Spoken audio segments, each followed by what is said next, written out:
All right, let's go on this new adventure. We're going to start learning about success. When we get done, you're going to be able to tell somebody what success is, and you're going to be able to tell them the building blocks that you have to use in order to become successful. This stuff works if you're 5 or 50, if you're 6 or 60. It all works. All right? The book that we're going to be using is a wonderful book by Coach John Wooten. Some of you wouldn't, some of the parents may know. Very, very famous basketball coach for a long time. He's in the Basketball Hall of Fame not only as a coach but as a player. So his winning teams made history, and so he began writing down what he does to get people to become successful, and then how to make teams successful. And what he did is he wrote all this out. The original book that he wrote is this one here, The Pyramid of Success. And then what he did is he kind of animated it and gave it a little bit of a childlike tone so that everybody can learn from it. This book and the information in it is used in schools all over the country. If you Google the title here, you'll just see school after school using it, middle schools, charter schools, high schools, as a character development program. So we're going to do that here, and what I've done is I've retooled it just a little bit so it will fit into our group, our population, and things like that. So the graphics might be a little bit more ours, but that's again just to make it more personal for you folks. The name of the book is Inch and Miles, The Journey to Success. Inch is one of the little characters and Miles is the other one. Okay, in fact, let's meet our cast of characters, shall we? There's 3 characters that we'll have names for and we'll kind of see throughout. One of them is Inch, and he's an inchworm. One of them is Miles, and he's a mouse. And then Mr. Wooden, who's the teacher, named after the man who wrote these books. Okay?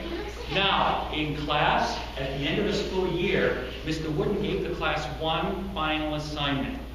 He went up to the board and he wrote on it, "What is success?" And the students thought about that. Miles raised his hand and he said, I think success is like when you get a trophy or a medal or I know, when you have lots and lots of toys, then you have success. Mr. Wooden kind of smiled and just sort of shook his head. That wasn't the answer that he was looking for. So Inch thought for a minute or two, and then Inch raised up his hand. No, Inch said, I think success is being the most popular kid at school, where everybody likes you and you have hundreds of friends, more friends than you could count. And Mr. Wooden kind of smiled at him too, but also sort of shook his head. That wasn't the answer he was looking for either. So Mr. Wooden goes up to the board and he writes this down. And there's going to be a lot of these little poems that are going to be told to us as we go through this story. Each one trying to get us to learn a different part of becoming successful. He says success is not having trophies or toys. It isn't a medal or friends of your choice. What is success? Well, that's easy to see. It's trying to be the best you can be. Don't worry what others may have or may say. When you're trying your best, success comes your way. Having medals, having trophies, having certificates and diplomas up on your walls doesn't make you successful. It may not fill something inside that we all need to have filled, something that makes us feel like we're doing something, we're accomplishing something. Look at all of these movie stars and singers. They have wonderful careers, but they're not happy. They're not happy, and a lot of times they make decisions that end up hurting themselves. See, that's not success. Success isn't what you have or how much you have. That's not what it is. It's something that almost can't be measured. Here's the next thing that Mr. Wooden said to them. Success is happiness in your heart because you try 100% to be your personal best. 100%. Did you ever try spinach and you go, that's it, I'm done, no more, no, I tried it. That's not trying. That's not trying. Okay? Try. You want to be the best batter your school has ever had. Every day after school, you're there with your baseball bat, and you're swinging, and you're working, you're getting them, bringing them back, and days become weeks, weeks become months, and your skill grows, your awareness goes. Now you know exactly when to hit the ball. See, 100% trying equals success. Okay? You don't try and give up. Sincere trying equals success. And that's one of the neatest things that we're going to see over and over and over again. Mr. Wooden has this to say to the parents. Success is peace of mind, which is a direct result of self-satisfaction in knowing you did your best to become the best you are capable of becoming. Don't try to be as good as the person next door. Don't try to be as smart as the kid next to you at the table. Don't try that, because you can't control that. Be the best you can be. And if the best you can be in math is a B, good for you.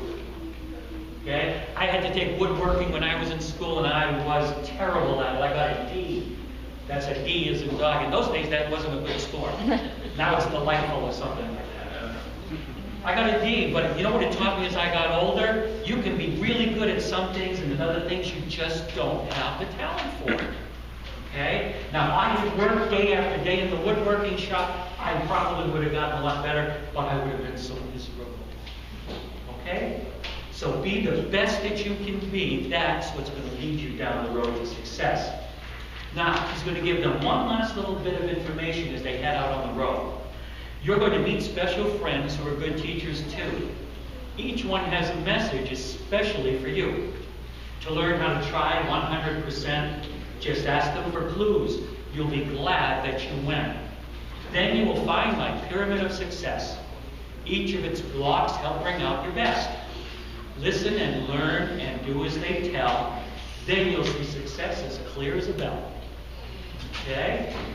So our two little guys, Inch and Miles, they've got their orders. They know what to do. So off they go now to start looking for these success blocks in this new adventure that they're beginning.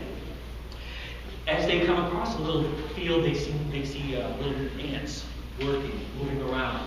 And they look at that little ant. He's picking up something that's twice his size and moving it around. And they go, oh, look, they're not, listen, none of them are going, oh, do I have to keep doing this? I'm so tired. How come he's not lifting something? None of them are doing that.